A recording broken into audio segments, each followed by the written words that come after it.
My name is Betsy. Here's my living situation as it is currently unique. Actually, I am currently living alone with my eldest son's wife, Candace. I'm sure a lot of people must be wondering where my first son is and why I only live with his wife, Candace. It has a sad history behind this. One day my oldest son, Matt, was killed in a traffic accident. This tragic event caused a lot of sadness in our family. I never envisaged living together with my firstborn, but that is where life has taken me. But 6 months ago, my son Matt and his wife Candace turned up at my door with a lot of bags. They responded, "Henceforth we shall live here together." I thanked God and my mother, for he was finally in my home.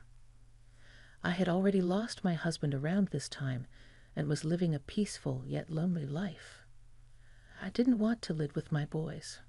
For Matt, my eldest, and Greg, our second son, both married the women they loved to create happy homes.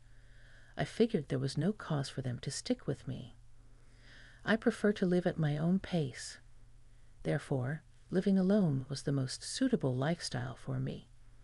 However, my eldest son and his wife moved into my house without considering my thoughts or feelings. I couldn't hide my confusion. Why did you come here? Both of you were living comfortably in a downtown high-rise apartment, weren't you? I asked. Candace seemed displeased with the question and puffed out her cheeks. Matt scratched his head and said, "Well, the truth is we had a dispute with our neighbor. No matter what we did, they would get angry over the sound of the vacuum cleaner or the volume of the music.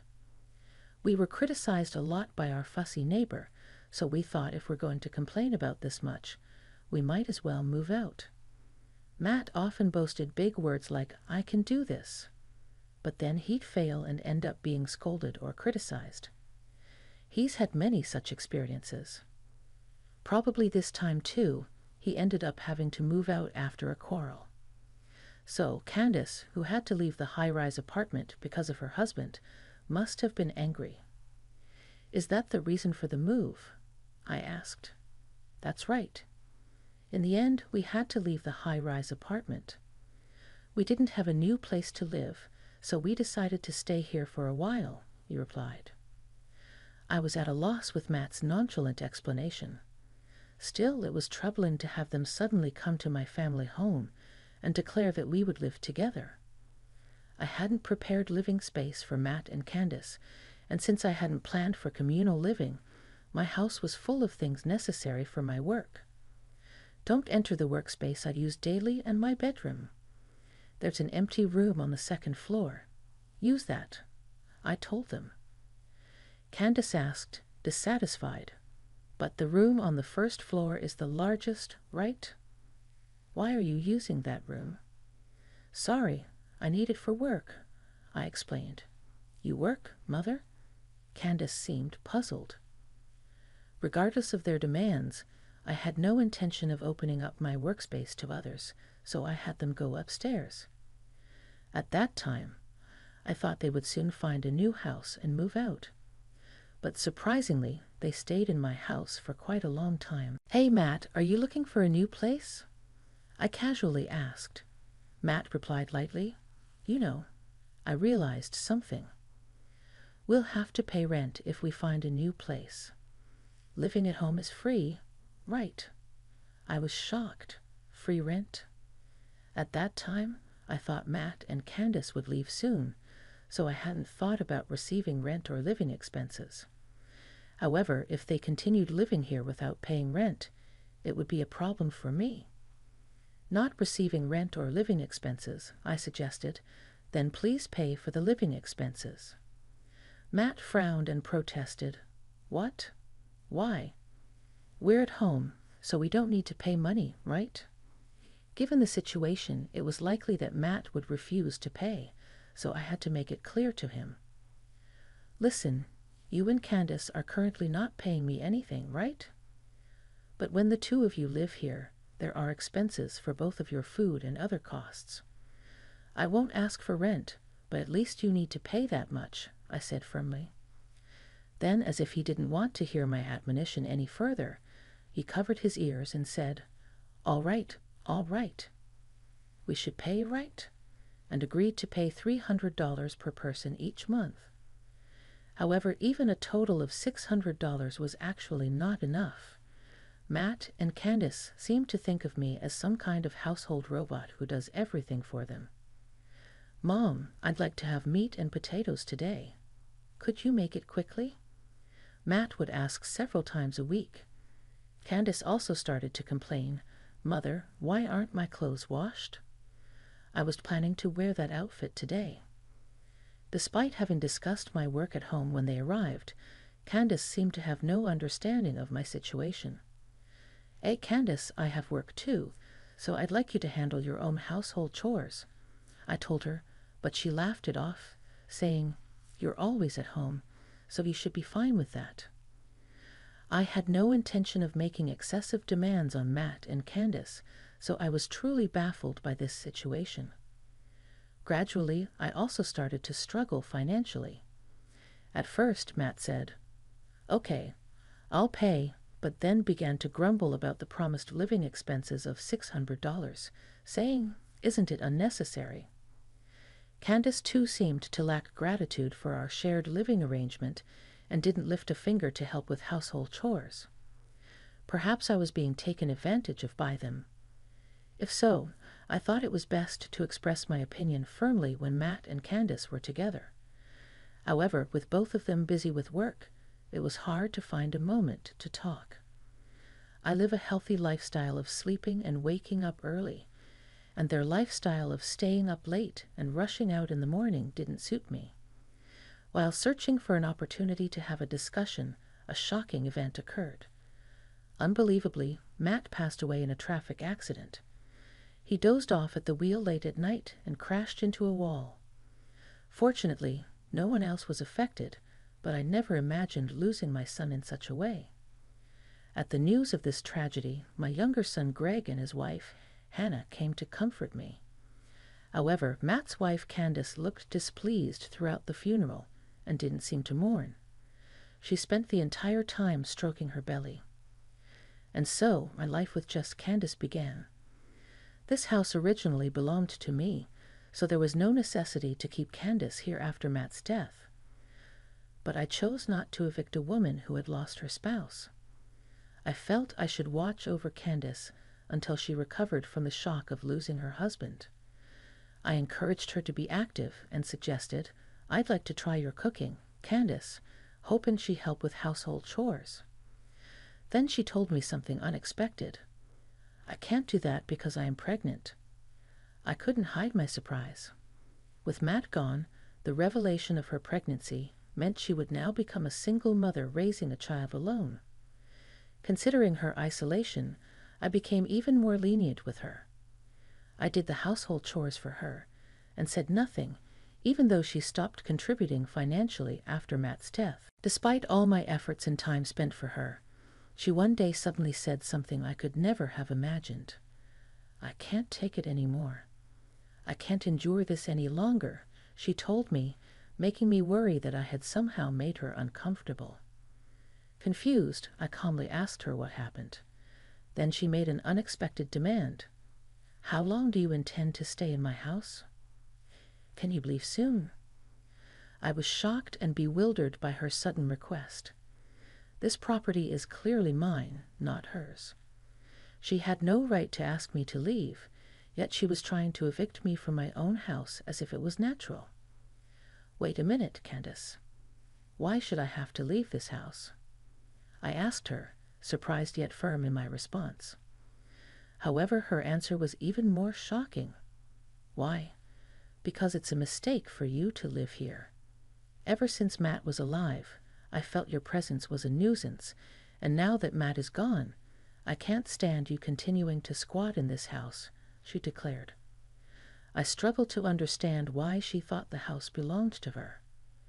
Her words telling me to leave were incredibly rude, and given that this house is my property, it was unacceptable for her to say I was squatting. Despite this, she seemed convinced that her position was justified and declared, If you don't leave this house within a week, I will dispose of all the items in the room you're using. I planned to start cleaning up the largest room on the first floor first. In response to her declaration, I frantically shook my head. Please remember that room, as I've mentioned before, is my workspace. It contains various tools I use daily and countless creations I made with love. Please don't enter that room, I implored her. But red-faced with anger, she shouted, "Be quiet. I manage this house, so strangers like you should leave immediately." At that moment, I was unable to hide my confusion and agitation. I asked her, "Stranger."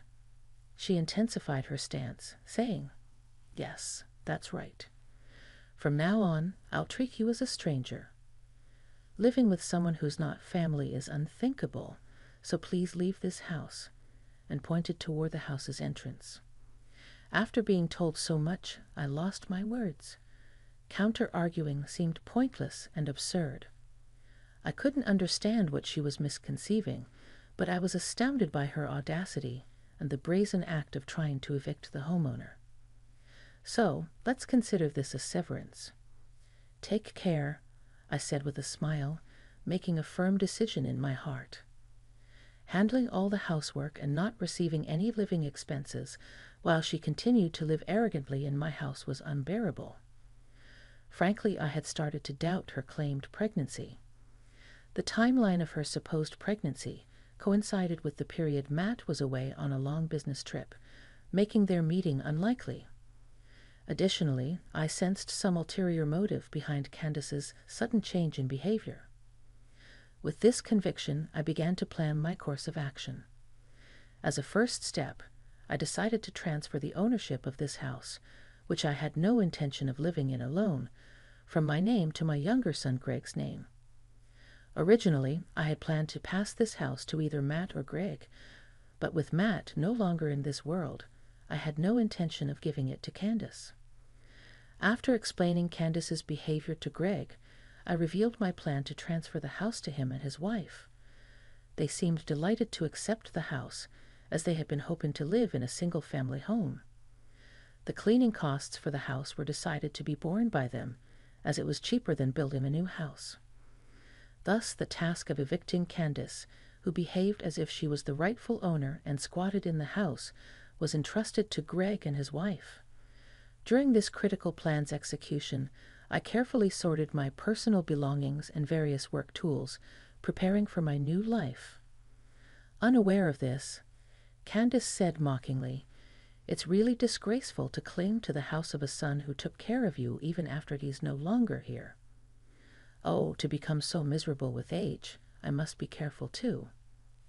However, the one who might face a tragic situation was actually Candace herself, not me.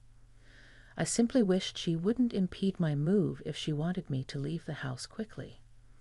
Ignoring her words, Candace eventually lost interest and returned to her room. Recently, Candace's outings had increased, and during her absences, I swiftly completed moving to my new home. A week later, Greg and his wife began to take concrete action to intervene. Greg, who works in civil engineering, had colleagues who offered to help at his request. On the designated day, several muscular and strong men entered the house where Candace was living. I heard that she was taken aback and froze on the spot, despite her loud protests of, "This is my house." "Leave immediately." Greg calmly responded, "Candace, I am now the official owner of this property. It's not yours, nor was it ever owned by your husband, my brother." He then presented the official documents proving the house was now in his name. Confronted with this fact, Candace was left speechless and stunned. Following Candace's shock, her belongings were quickly packed, making her ready to move to a new residence at any time. Greg then quietly urged her, "Please feel free to move to a place of your liking." Candace, outraged, exclaimed, "How cruel of you to drive me out of the house," and seemed intent on complaining to her parents about the situation. However, Greg, with a cold gaze, countered, "Wasn't my mom the owner of this house, and didn't you drive her out? Now you find yourself in a similar situation. Why do you think it's unfair?"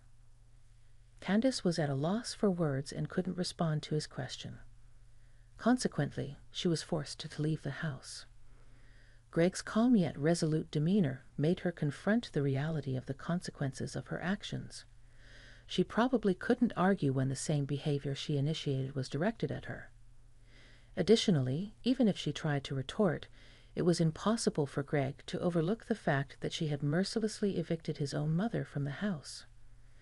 Greg, unlike Matt, who valued duty and compassion, seemed angry about Candace's actions towards me. So Candace, who claimed to be pregnant, was driven out of the house. Her options were limited. As expected, she returned to her parents' home seeking their support. Though I don't know the specifics, her parents, upon hearing that their daughter was treated harshly and evicted, were furious and called me. "How could you drive out our daughter? She has just lost her husband and is pregnant." They accused me. Calmly, I replied, Candace herself claimed this house was hers and demanded that I leave. Therefore, I left and transferred the ownership to my younger son Greg since I couldn't live there. Confused, Candace's father said, "What do you mean the ownership has changed?" Candace might have claimed the house's ownership, but I couldn't understand why someone who contributed nothing to the household finances would be the owner. I arranged to meet her parents at a cafe to help them understand Candace's past actions and words. To prevent any misunderstandings, I had recorded Matt and Candace's everyday conversations and also documented daily household activities, including recordings. These recordings were from a monitoring camera installed by Greg, concerned for my safety. I told her parents, Candace just moved in from her high-rise apartment, didn't pay rent, didn't do household chores, and was always bossing me around. They didn't immediately deny my words but exchanged glances and seemed contemplative, suggesting Candace might have led a lazy life at her parents' home too. I continued. It was hard to evict Candace right after losing my son, so I let her stay without saying anything. However, she contributed nothing to the household, did no chores, and even demanded that I leave. After finishing my story, Candace's parents were confused and distressed. After a moment of thought, Candace's parents repeatedly apologized to me. Indeed, it was their daughter's behavior, but Candace herself is an adult. Yet causing such distress to her own parents is truly unpardonable. "We'll have a serious talk with our daughter," Candace's parents said. So I decided to share important information with them. I can't say for certain, but I proceeded carefully with the conversation, knowing it would be shocking for Candace's parents. She claimed to be pregnant after Matt passed away, but that period actually coincided with when Matt was away on a long business trip. At first, Candace's parents were stunned and couldn't comprehend the situation, but their faces quickly turned pale. As for me, even if Candace is truly pregnant and betrayed Matt, he is no longer in this world, so I have no intention of involving myself with her any further. Therefore, I won't take any action, but I also won't provide any support, I declared firmly. Hearing this, Candace's parents were even more apologetic and said, "We're sorry for the trouble our daughter has caused. We promise not to bother you in the future." They pledged and left after paying for the coffee. Despite their promise of no further trouble, Candace ignored this and called me 6 months later. "Hey, I saw you on TV. I had no idea you were a famous leather artisan," she said, her previously rude demeanor gone as if we had always had a good relationship. However, I had no interest in engaging in a friendly conversation with her. Pretending not to recognize her, I asked, "Who is this?" "Oh, don't say that. It's me, Candace, your eldest son's wife. But Mother, you're being a bit cold, aren't you? Our child, the product of our love, has been born, and you haven't even celebrated it. I'm still open to receiving gifts for the birth, you know," she blathered on. Her audacity was astonishing, to say the least. I couldn't help but smirk. "What are you talking about?" Isn't that child the offspring of your affair while Matt was still alive? Moreover, I heard the child resembles the foreign man you frequently meet and has blonde hair, I said. What? I've received several apologies from your parents. You probably came to extort money knowing I'm a renowned craftsman. Unfortunately, I have no money to give to strangers, I replied and hung up. I then called her parents to inform them about her financial demands. Candace's parents, who had been demanding she pay rent for staying at their home, were furious when she made financial demands on me. They told her, if you need money that badly, then earn it by working, and decided to have her live and work. It turns out that the man she had an affair with took the child and returned to his home country, abandoning Candace. I've heard that Candace now works every day while crying, but I hope this marks the end of her easy life and teaches her the hardships of living and the struggle to become independent through hard work.